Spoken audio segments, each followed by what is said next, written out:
there. Today we're going to be talking about Disney Springs and everything it has to offer. I know a lot of people experienced Disney Springs when it was downtown Disney, and it was a little lackluster, and you really didn't need to take a whole lot of time out of your vacation to enjoy it.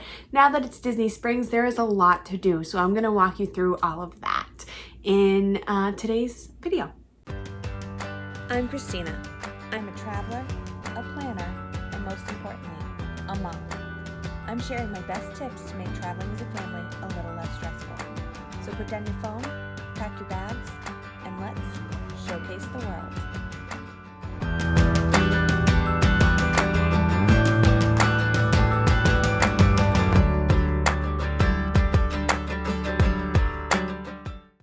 So like I said, there's a lot to do in Disney Springs, so you're gonna have to bear with me because this is gonna be a long video. So let me talk a little bit about the background of Disney Springs. So when Disney decided to reinvigorate this area, they changed the name from Downtown Disney to Disney Springs. And the backstory is that it's an old springs town in Florida, and this area popped up around this natural spring, and a lot of these businesses are old businesses reconverted. So like a lot of downtowns that have been kind of reimagined, that's how they wanted Disney Springs to feel. So as an example, one of the restaurants, the burger place that I can't remember the name of right now, it's a quick service burger place, Deluxe Burger, is supposed to be the old ranch, and Maria and Enzo's is supposed to be the old train station. So they kind of tried to make it feel like it was an actual town that was adapted as time went on. So now there is a lot to do. It's a ton of shopping. It's definitely a shopping district first and foremost. They call it a shopping and entertainment district, or a dining and entertainment district, but shopping is definitely at the forefront. You're gonna find your mall favorites. You're gonna find Anthropologie and Levi's and Pandora, like the things that you'll find at any mall.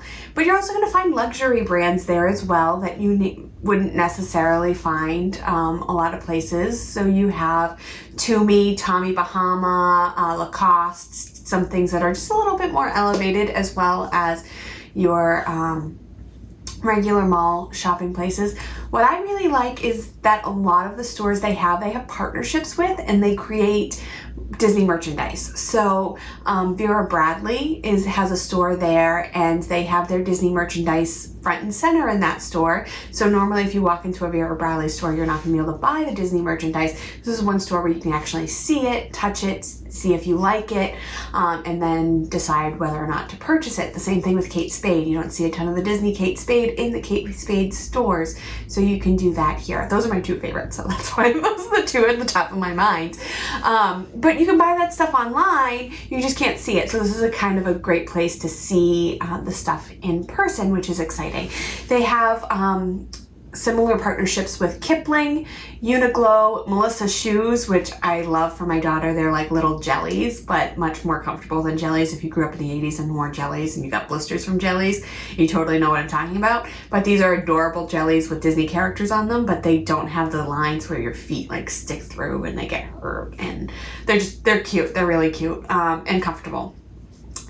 I mentioned Pandora. You can get your Disney Pandora charms in Disney Springs, so you don't have to battle the crowds in the theme parks. They have some exclusives there as well. Vera Bradley I mentioned, same thing with Alex and Ani. Pandora and Alex and Ani, you can get those online, but you can't get them in their stores, so you can get your Disney bracelets there. Haviana is the other one that they have a great partnership with. They also have specialty stores that are Disney owned and operated, and those are some of my favorites as well. I love the Marketplace Co-op. The Marketplace Co-op has like little small stores inside. Cherry Tree Lane is my favorite. You can get your Pandora beads there, but you also have really unique clothing, Disney clothing. That's really fun and trendy. I really like as well. I like Disney clothes. Surprise, surprise. So those are 2 places that I really like to visit when I go to Disney Springs. There's also Once Upon a Toy, there's Superhero Headquarters, Star Wars Galactic Outpost, Disney Style, and then Disney Days of Christmas. I also love Disney Days of Christmas. You can get your personalized ornament as a souvenir. And of course, the big draw for everyone is World of Disney, which is the biggest Disney store in the world. They just reimagined it, so it's very clean. It's easier to see people. I used to lose my husband in the World of Disney all the time, but now they've kind of made everything clean and bright, and they're not like hidden in rooms anymore. It's kind of a little bit more open feeling. You still can lose people, especially if they're shorter, but my husband's tall, so I can find him now. I really like, a lot of people haven't loved the reimagining of the World of Disney, but I really think that it just adds a little bit of airiness to it. It's not so heavy. Which I think is fun. And it doesn't have as much merchandise as it used to, but that's because they've opened all those other stores. So you just have to go to more stores, which is kind of a pain, but also it's not as overwhelming when you walk into the World of Disney, which I think is nice. So those are all the shopping that you can do. You definitely want to pick up your souvenir at World of Disney. I would say if you find something you really, really love, a lot of people plan the Disney Springs towards the end of their trip, and they're like, oh, I'm just going to pick it up at Disney Springs towards the end. Don't necessarily do that because they don't always have it. They used to have a really cool app where you could see where they carried that item. They don't have that anymore. It makes me really sad. But so if you see something and you really like it, just pick it up, have it sent to your resort, and then you're not disappointed if it's not at Disney Springs. So that's the shopping. You can also eat at Disney Springs. I definitely recommend planning at least one night to eat in Disney Springs, mostly because my favorite restaurant on Disney property is in Disney Springs, and that is Chef Art Smith's Homecoming. I love Homecoming, and I try to try new restaurants every time I go to Walt Disney World. I don't like to repeat them, but I think about Homecoming all the time, and I have to go every time that I go to Walt Disney World because it is that good. It's Chef Art Smith, who was Oprah's personal chef, and he is from Florida, so it's his homecoming. It's home cooked Southern style food. It's excellent. The fried chicken is some of the best I've ever had, and I love Southern food, and I've traveled all over the South trying to find really good fried chicken, and Art Smith wins. He also wins in best dessert. He has a hummingbird cake, which is absolutely incredible. Other celebrity chefs also have restaurants in downtown Disney. Oh, I'm in Disney Springs. I'm sorry. Of course, there is Rick Bayless's restaurant. There's Frontera Cucina, which I really like as well. Really fresh, summery flavors. A little bit of Mexican, but definitely that Florida fresh a little bit there as well.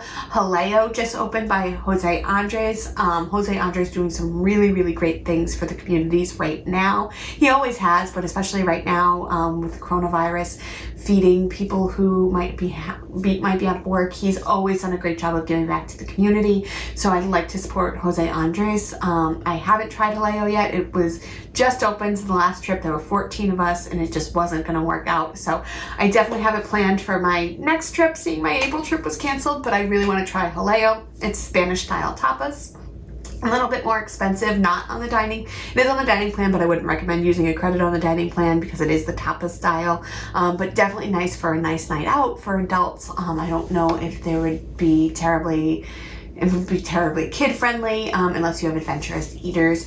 Morimoto Asia is really, really popular. I tried it and wasn't a huge fan, but Morimoto Asia is super, super, super popular. Planet Hollywood has been revitalized. That's the theme of this video. Revitalized, reimagined. I'm just gonna say take a drink every time I say re. Kai Fieri came in and redid the menu. There you go, redid. And has some of his favorites on there now. They have really big burgers there for Guy, and then they also have your Planet Hollywood favorites, like the Captain Crunch chicken, which is my mother-in-law's favorite. Chicken Guy is Guy's other restaurant where you can get chicken and chicken fingers, and it's quick service, and you can get like 50 different sauces. So that's a fun place to try with your kids to see which sauce you like the best. You can get all of the sauces for an additional cost, or you can just pick some that go with your meal.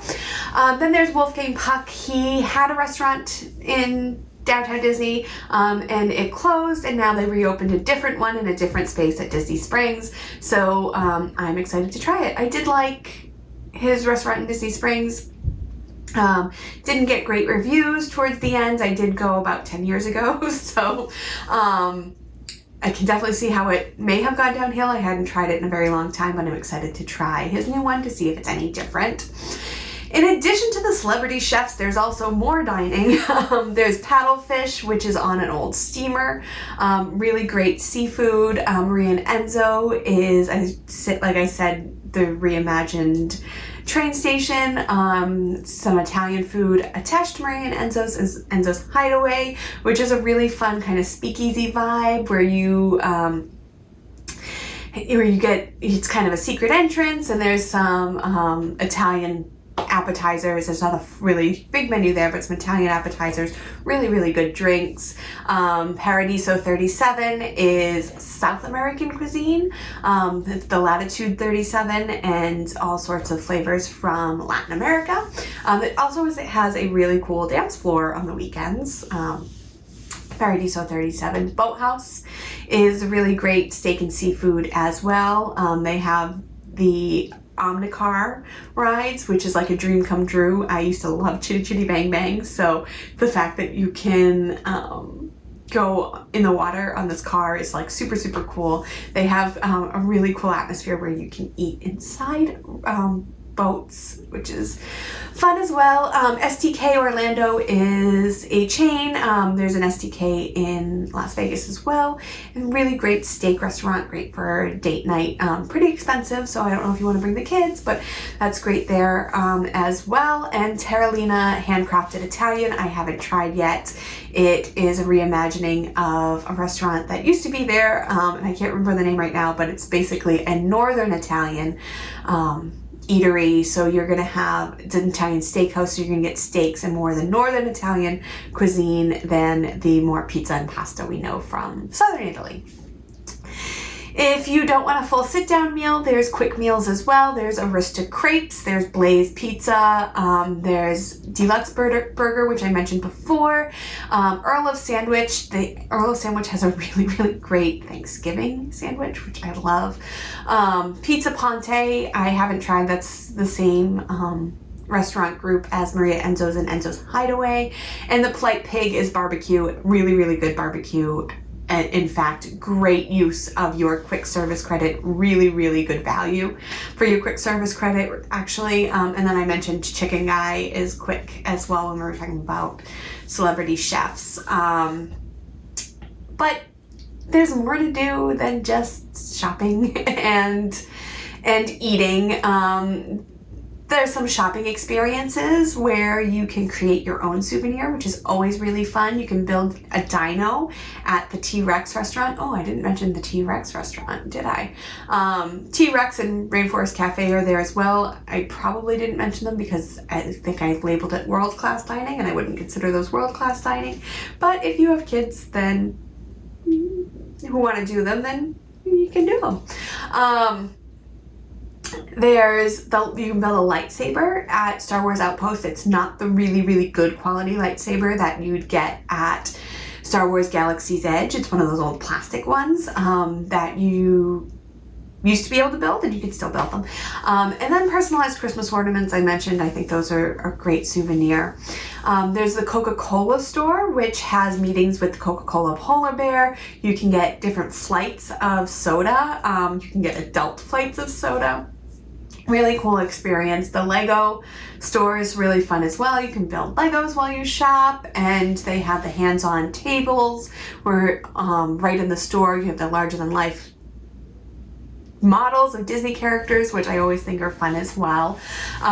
There's a hot air balloon that you can take. I've tried to do the hot air balloon like 6 times now, and it's either too windy or it's shut down or there's a hurricane coming or something happened and I haven't been able to do the balloon. So I can't tell you about the experience. I keep trying to do it. Hopefully on my next trip I'll be able to check that out. The NBA experience is a new experience that you are able to go in and there's different virtual things where you have different challenges to see kind of where you line up with NBA stars. So definitely not something up my alley, but if you have a basketball fan, might be worth stopping at. It's at the old Disney Quest. The Void is really cool. It's virtual reality. They have 2 different options you can choose from. They have a Star Wars, and they have a Wreck-It Ralph, and I haven't done this one either. There's just so much. I can't do it all. I go 4 times a year to Disney World, and I still haven't done it all. My brother has done it a few times and he absolutely loves it. He thinks it is so much fun. And the fact that he keeps doing it again and again, it's definitely redoable. So the Void is worth checking out. I mentioned the Amphicar at the boathouse.